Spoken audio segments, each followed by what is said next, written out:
morning, Daisy. It's early morning on Wild Child, and we want to get going. Today we're going to try to make a 53-mile jump to Thunderball Grotto in Staniel Key, and also to see the iguanas. It's time to leave the safety of Georgetown. We provisioned yesterday, the yacht's ready to go, the girls have rested. Let's go sailing. Film me. Ready to go sailing? No. Are you? No. Yes, I'm ready. I think. Part of sailing that Miss Daisy gets to experience with me is sometimes in the very early morning when you really want to snuggle up in bed and you don't feel like moving, but if the boat has to go sailing, you have to get your ass out of bed and do it, even if you don't feel like doing it. A large part of sailing is controlling your motivation and your morale to do what needs to be done, no matter how you feel about it.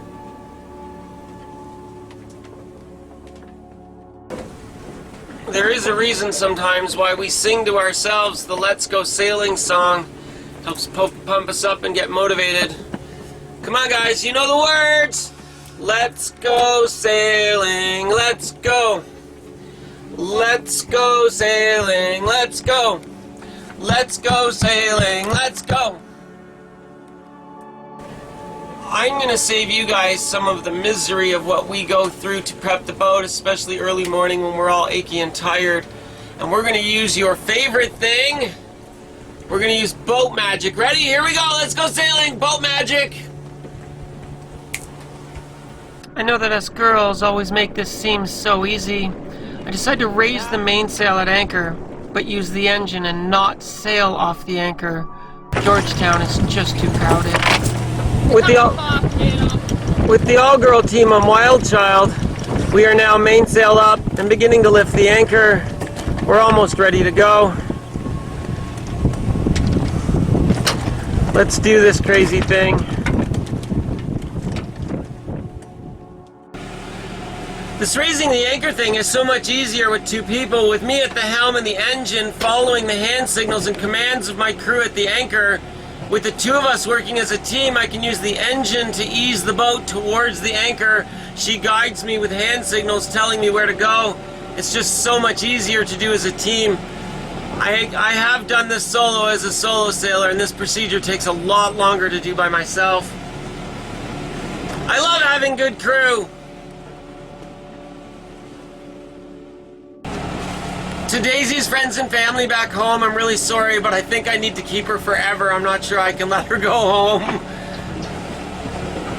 I'm gonna miss this girl when she leaves. Best crew I've ever had, 100%, absolutely.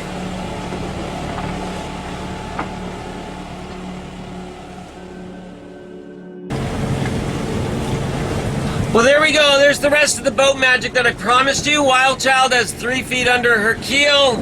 It's all soft sand. We're going to carefully make our way out. We are engine on, mainsail up. Miss Daisy securing the anchor, and Wild Child is going to head out to sea, out the northern cut of Georgetown. Oh Lord, there's so little water under the keel. It always makes me nervous, but that's the Bahamas. You can see from the instruments the winds are relatively calm now, and I'm doing the double chart plotter technique to get me out past the shallows. It's 6 foot deep right there, and only 9 feet deep there, and we're on a falling tide. It's true, the Bahamas are very shallow, and it's mostly shallow, shifting sand. Shoals are like underwater sand dunes that are constantly moving, and Wild Child has an 8-foot keel. It's my job as captain to make good decisions, but usually with bad information, trying to weave my 8-foot keel out through the shallows. But we're about to hit the bottom. I'm about to make a huge mistake, but what would you do?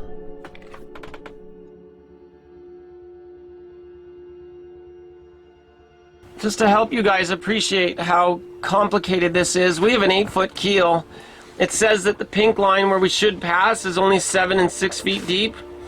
That's a 4-foot area there and a 9-foot area there. The other chart also agrees that the pink line goes over that way, but that this is kind of deep. So I'm using two charts that don't agree with each other in any way, with the pink line being the main highway you're supposed to follow, going over an area that says it's 6 and 7 feet deep. So if I follow the known route or traffic, I'm going to go into 6 and 7 feet deep. I have an 8-foot keel. I'm at 13 feet deep now, and I'm going to go over areas that say 7 and 8 feet deep, but the two charts disagree with each other. We may or may not be coming to a sudden stop in a hurry soon. Here's the information that I have at this moment, and I need to make a decision. When we came in the southern entrance to Georgetown, we were able to follow the recommended route on the pink line, and we had enough room for our keel to get in. But now we have to leave by the northern route. We reach a point where the recommended route diverges to the port side, but the chart plotter says that it's going to go through areas 6 foot 7 inches deep and 7 feet deep. But if we go straight, we're so close to the open deeper waters, we have to get through 11 feet deep, 9 feet deep, and then back to 12 feet deep. Doesn't that look better? And this is the information from the updated navionics chart on my cell phone. I updated it last week. If we follow the recommended route to the port side, look, it's so sure we're going to hit the bottom at 7 foot 3. Look at the green line. The updated chart says it's so sure. I'm going to be fine. When this says 8 foot 2, we're going to stop hard and fast. And we're on a falling tide right now. You cannot imagine how stressful this is as we watch the depths rise and fall, come to within inches of our keel. But even the old charts on the chart plotter say that this is going to be okay. Do we trust them? I've got Daisy up on the bow looking ahead, and she tells me, "Captain, you gotta go to port side for sure. I see a reef there. You gotta go to port." I can tell. I see the depths are falling. 10 feet, 9 feet, 8 foot 10. I turn on the engine and I put it in reverse to slow us down. And then it happens. Wild Child comes to a dead stop. Holy crap. 12-9, 12-7. Okay, I can't always film the scary parts, but we are scraping our keel along the bottom to get out of here. We got as low as 8 foot 6 on the depth sounder, and both charts are completely wrong. 8 foot 6, that's like 5 inches from hitting the bottom. Thanks for us. I think it's grass. The chart plotter said we're flying 10-6, Very don't black. know, 10 Very port, black. very black.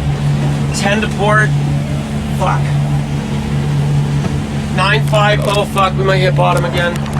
9-9, 10-1, 10-3. This is our actual route, screenshot and captured off the cell phone charts. Look at those depths. The chart assures me I should have 4 feet under the keel. I trusted the chart, and would you believe the updated navionics charts are completely dead wrong.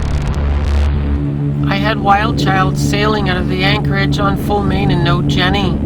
There's no pause button. There are no brakes. We're running downwind and there's no way to stop. When the keel grinds into the sand on the bottom and brings the boat to a halt, the sails keep it pinned forward. I can't reverse out. We are royally and truly stuck. It takes me 5 minutes working my engine to perform the miracle to get Wild Child to spin around and come out. Well, there you go. We just hit fucking bottom. We were running downwind, sailing downwind with the mainsail, and we hit, bang, hit bottom. Should have been 10 feet deep. All of a sudden, bang, we rammed it. If we go on the marked course, so we went with the chart plotter where the chart plotter said we'd have 10 feet deep, so that's what we went with. Lexi's gonna come out a bit, okay? But yep, go ahead. But the chart plotter was wrong, and we strayed off the known mark, the pink line, the road, because the road says it'll be 7 feet deep, so I trusted the chart plotters and stayed in 10 feet deep, and we hit the bottom. that fast. Charts are all wrong.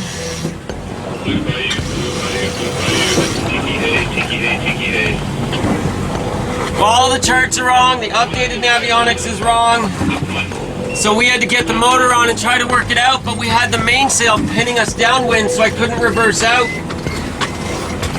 9 foot, 8 foot 9, fuck me. 8 foot 8, we might hit again. 8 foot 7. Back.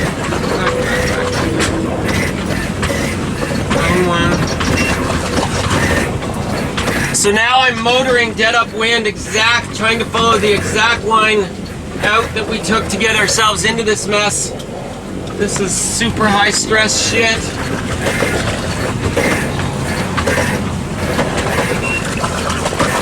I love my 8 foot keel in deep waters, but in the shallow Bahamas, it's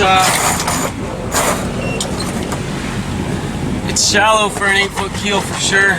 But thank God I was able to grind it out of the sand and get her to wind. Okay, we're gonna deviate now. We're gonna try the known route and follow the pink line, even though the pink line says we're gonna be in 7 feet of water. Holy fuck, this is stressful and scary as shit. Eventually we get overtaken by 2 sailing vessels that are motoring out faster than we're moving slowly. I decide I'm just gonna carefully follow them, use them to help me find the reefs. Where they turn left, I turn left. Where they turn right, I turn right.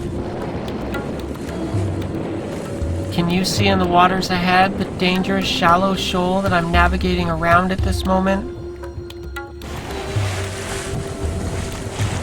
Miss Daisy and I had to face a whole lot of stress this morning until we could get out into deeper waters. It took about an hour. We got out okay though, there was no damage done, and we were both very relieved when the bottom dropped away from our keel and we were suddenly in 500 feet of water again. Well, there we go. Wildchild has finally gotten out to deeper waters and out of the danger of the shallows in the Georgetown passage. We did hit bottom, and that was unbelievably scary, stressful, and rough, because every single depth on both navionics charts, both the new one and the old one, every single depth indicator was wrong. So for anybody thinking of going to Georgetown in the future, trust and follow the pink line of the known route. Even though it says it'll bring you into 7 feet deep, we didn't see less than 12 where it said 7. Trust the pink lines, not the depths. Every depth in Georgetown is wrong. I get that from our last video showing you that fantastic beach, you'd think our lives are perfect and easy, but the sailing thing is tough and rough, and you have to be tough to do it and wise. And I screwed up today. I trusted the depths on both charts over the pink line. I trusted the pink line left, and we hit bottom for it. It is very stressful, but we're okay now. 100 feet deep. Woo! Yay, we get to relax. 100 feet deep and we're headed for the cliff. Yay! Come on, 1,000. It's quite hot. On and down.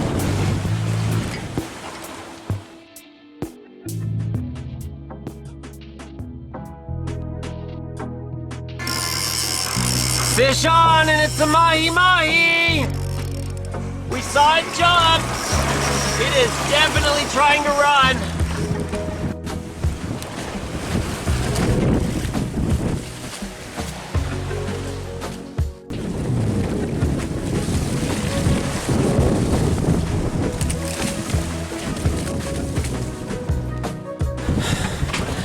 Okay guys, I know that mostly I made this YouTube video about hitting bottom when we were coming out of Georgetown, and that was most of it. The sailing so far has been absolutely lovely and wonderful, so I decided why not put a little meat in the freezer and troll a cedar plug. And amazingly, we hooked a big and beautiful mahi-mahi, but as you guys know, emotionally, it is very hard for me to murder a living thing like this. and it is a bloody mess in the cockpit. So fishermen will say, congratulations girl, you did it. What a beautiful piece of meat for the freezer. The empath just sobs like a baby with wiping the blood off her hands. And there's blood all over the place now. It's a nice fish, but now we gotta clean it and turn it into dinner. And I think that'll be enough fishing for today. I could not tolerate murdering anything else right now.